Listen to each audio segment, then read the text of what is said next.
You are welcome to yet another episode of HN What's Your Say? The #1 listening show, where we discuss real issues with real people like you. We are still featuring R. Kelly. Real name Robert Sylvester Kelly. Also known as the R&B King. This is a story that's shaking the very foundation of public trust in our justice system. A report has surfaced alleging that the federal government spent over $10 million prosecuting Sean Diddy Combs, only for the case to collapse after a failed attempt to convict him of the most serious charges, including violations of the RICO Act and the Mann Act. These aren't just routine charges, they represent some of the most controversial and politicized laws on the federal books. Yet now, as Diddy stands on the edge of potential exoneration, an unexpected panic has taken hold. Not just among the prosecutors but within the entire machinery of federal enforcement. Word on the ground is that the lead federal prosecutor in the Diddy case was fired without prior notice, and even more shocking, a staggering $50,000 was reportedly funneled to an unnamed online content creator. That's right. $50,000 not for legal work. Not for an investigation. But allegedly to spin a narrative. A media narrative. A public relations campaign aimed at painting guilt before a jury could even deliberate innocence. Now here's the uncomfortable question everyone's thinking but too afraid to ask out loud. Has this happened before? And if so, was R. Kelly, who was once the biggest name in R&B music, the guinea pig in a federal strategy that weaponizes media influence, influencer manipulation and online smear campaigns, all to tilt the scales of justice? Let's take a closer look at how the pieces fit together. Not with emotion, but with critical thinking. Because if the Diddy case shows us anything, it's that the federal government may be using a playbook that's more about headlines than hard evidence. And R. Kelly may have been the first victim of that model. Let's rewind. Kelly's federal cases came with enormous media fanfare. Every motion, every allegation, every whisper blasted across platforms like TMZ, The Shade Room, and of course infamous bloggers like Tasha K. Now pause right there. Who exactly is Tasha K? Tasha K is a well-known online content creator infamous for her explosive and often unsubstantiated allegations against celebrities. Her involvement in the R. Kelly case was not just as an observer or a commentator. She seemed almost surgically connected to leaks, insider information and pretrial narratives that carried uncanny resemblance to sealed documents and confidential communications. And this begs the question: who gave her access? As with the Diddy case, where a 5-figure payment was reportedly made to a content creator, many are now wondering whether Tasha K's role in the R. Kelly media blitz was truly organic or incentivized. Could she have been compensated by federal agents or their proxies? Could her influence have been part of a larger effort to craft a public image of guilt so overwhelming and so media-driven that it would render fair trial conditions nearly impossible? These aren't conspiracies.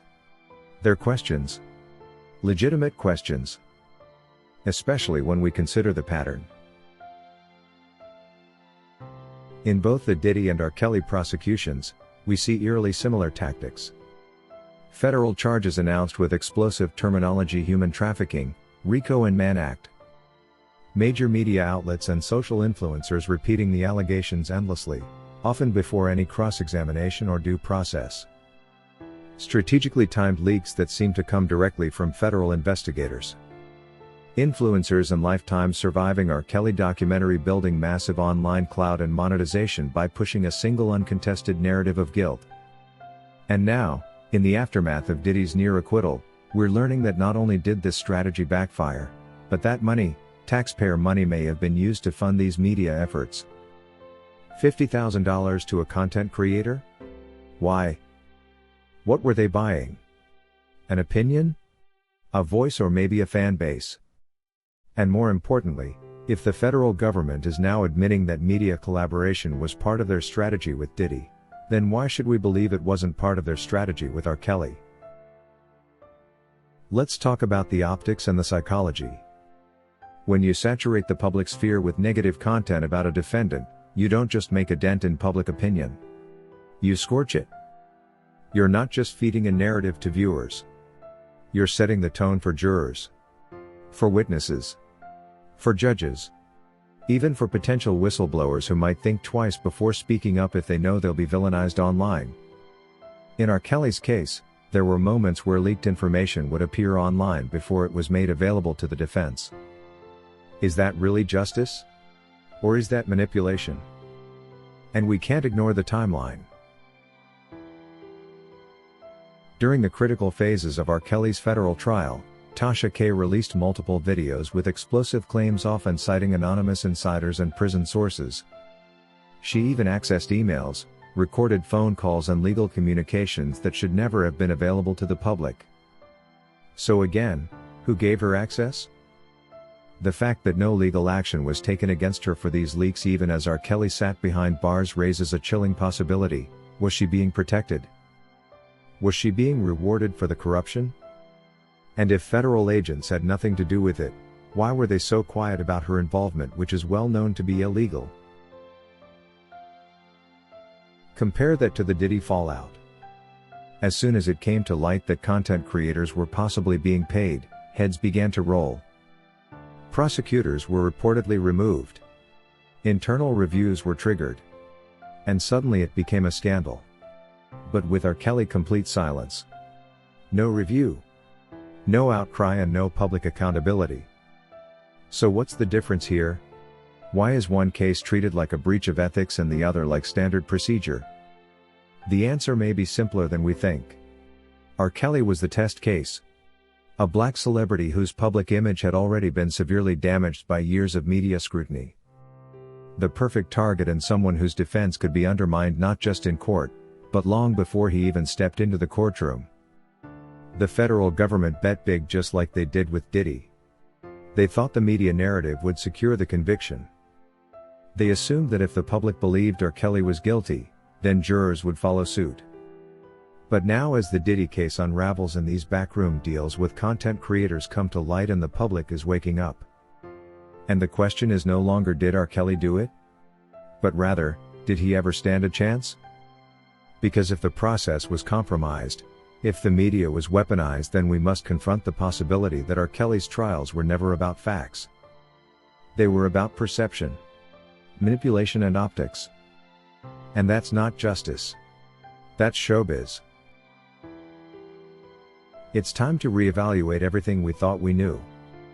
If the feds can allegedly pay influencers to push a narrative in the Diddy case, why should we assume they didn't do it for someone they were even more desperate to take down? Someone who had already survived one major prosecution in 2008. Someone who had the audacity to win in court and who the government might have seen as unfinished business. That's not speculation. That's pattern recognition. It's also worth noting that Tasha K's involvement wasn't just journalistic. It was invasive. Reports suggest that she accessed R. Kelly's jail calls, legal emails and private communications, all without penalty. In fact, she seemed to flourish off it. Her subscriber count exploded. Her monetization soared, and she became a key figure in what can only be described as a digital lynch mob. Meanwhile, R. Kelly's defense team struggled to keep up, fighting both a legal battle and a media war simultaneously. That's not fair trial conditions. That's asymmetric warfare. Now imagine if it turns out, as it might in Diddy's case, that money changed hands. Imagine that a whole $50,000 didn't just buy commentary. It bought compliance. Direction. A script. Imagine that the same playbook was used for R. Kelly. That his fate wasn't determined in court but in a social media boardroom. It's time for the public to ask the hard questions. Was R. Kelly railroaded? Was the outcome influenced not by truth but by strategy? Because if the feds are willing to spend $10 million trying to recover forfeitures from a celebrity, then what's $50,000 to push a narrative? A small price to pay to lock in public consensus and a potential conviction. But justice doesn't come from likes. It comes from law. And if the law was bypassed in favor of influence, then maybe R. Kelly wasn't convicted fairly. Maybe he was framed by a system that no longer values truth but only headlines. That is all we had for you today on HN What's Your Say? To keep updated whenever we post a new video, subscribe to this channel now. Also remember to hit the bell icon and enable notifications. And feel free to share your opinions with us in the comment section below, and let us know if you would like us to publish your views in our next release. We value all our subscribers' opinions.